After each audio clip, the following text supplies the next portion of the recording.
What is up, everyone? JD here. Hope you're all doing well today. It is that time of the week to go over my carries from the prior week, talk a little bit about why I like them, why I'm enjoying them, and what compels me to carry them. So having said that, bear with me. I am bundled up. It's like 6 or 8 degrees outside, which means it's just under 50 degrees in my garage. So a little bit chilly. All right, let's go ahead and jump into it. On Monday, I went with a micarta Monday theme, and I carried my budget pocket knife of the year, the Vastid Raccoon. This one has beautiful micarta scales with a reversible fold over deep carry pocket clip. Not in the deep carry position, but it does carry fairly deep. It does leave about that much knife sticking out the back. I'm not quite sure why they couldn't quite make it a little bit higher up to the top, but I do appreciate the fact that they do have this little kick plate here to make that feel completely flush. Really nice job on the button here. It does have like a little bit of a recess to it, so you do have to push it in all the way to get that to drop. Great thumb stud placement. It does work for the reverse flick, and it is a full 4-finger grip for large hands, and it has a good working style EDC blade with a nice flat grind to it. Seems to be really well done, 14C28N. So really happy with this knife. And again, this is one of the reasons why it made my budget knife of the year for me. Great knife. Tuesday, I went with a Titanium Tuesday carry and carried my AD20S with the recently installed Original Goat titanium scales with their Original Goat pattern. Looks like a diamond pattern on it. I did go back and anodize that, just a solid blue. I think the one accent color really complements this particular knife. These scales feel really nice. I did go with the hollowed out lightweight versions. You can see they're milled on the inside, and that really does help reduce the weight. Fitment is excellent on these scales. They feel awesome. It felt great with the factory scales. You really don't have to replace it. I just prefer the titanium, the look of the titanium, and the weight, very minuscule change. I think it went from like either 4.6 or 4.8 to 5.4.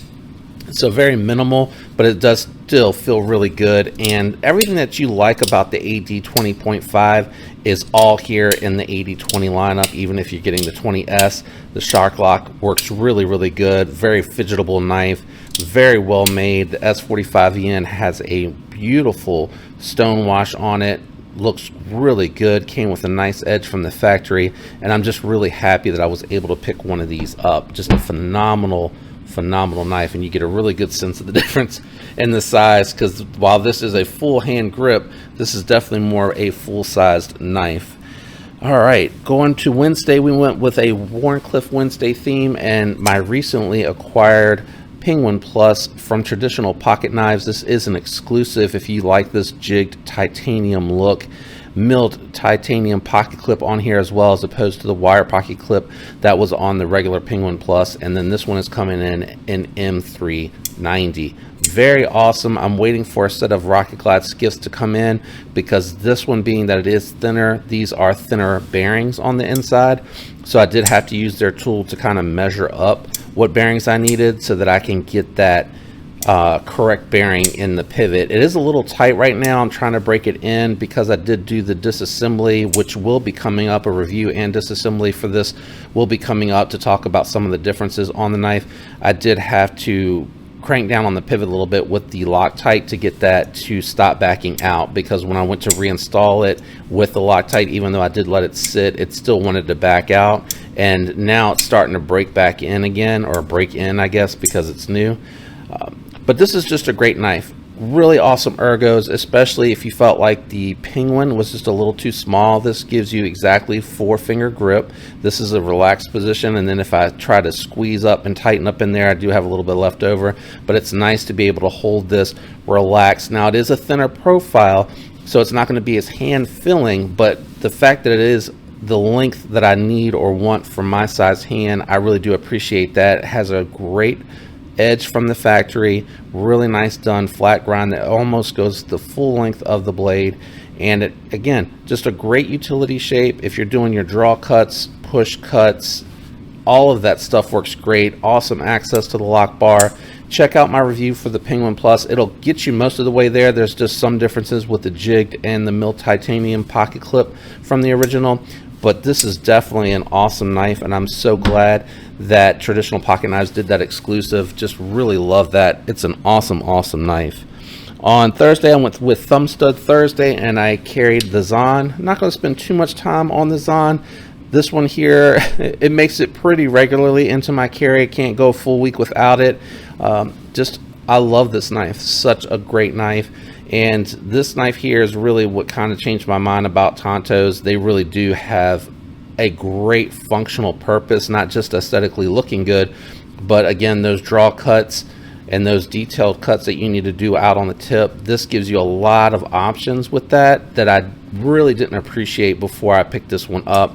Such smooth action. I really do like the RGT pocket clip on here. I did match it to the backspacer that I picked up from Chris Reeve Knives. I think I got my first nail trail on that pocket clip. I'm not surprised. What I'm surprised about is that it took so long. But someone asked me if the lock bar interferes with the pocket clip, or if the pocket clip interferes with the lock bar recently, and it does not. So in this position, that's where it acts like a partial over travel stop. It's flush, and then when you have it open or closed, it doesn't rest against the lock bar anymore. So I think it's designed that way on purpose so that it does not interfere with the lock bar, but it still acts like a partial over travel stop even though you already have one.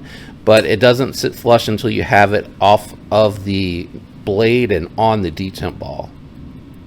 So even when you open it, well, obviously when you open it because the lock bar is over, but it does not interfere, and performs really well. And again, ergos on that knife are awesome. Weight, size, I love everything about the Zon. But again, not going to spend too much time on that one because it has been pretty much, I think, in every weekly carry video just about since I've picked it up. So that should tell you something about the knife. On Friday, I went with a Fat Carbon Friday carry, and I had my Spyderco smock. I get a lot of compliments about this knife, and I really do appreciate that because I took my time trying to decide what scales I wanted, what pocket clip, and I did get the ceramic bearings from Skiff to install in the pivot here. It does come with steel bearings, but again, for peace of mind for me to prevent it from being corroded, I wanted to get the ceramic bearings, and the factory bearings are full solid cage steel bearings in that Foster Braun washer, so I don't gain any solidity in the pivot here, and I think there's like 1 or 2 more balls here, so there may be a little bit of difference in the smoothness, but for me it was just having that reassurance that I don't have to worry about the corrosion.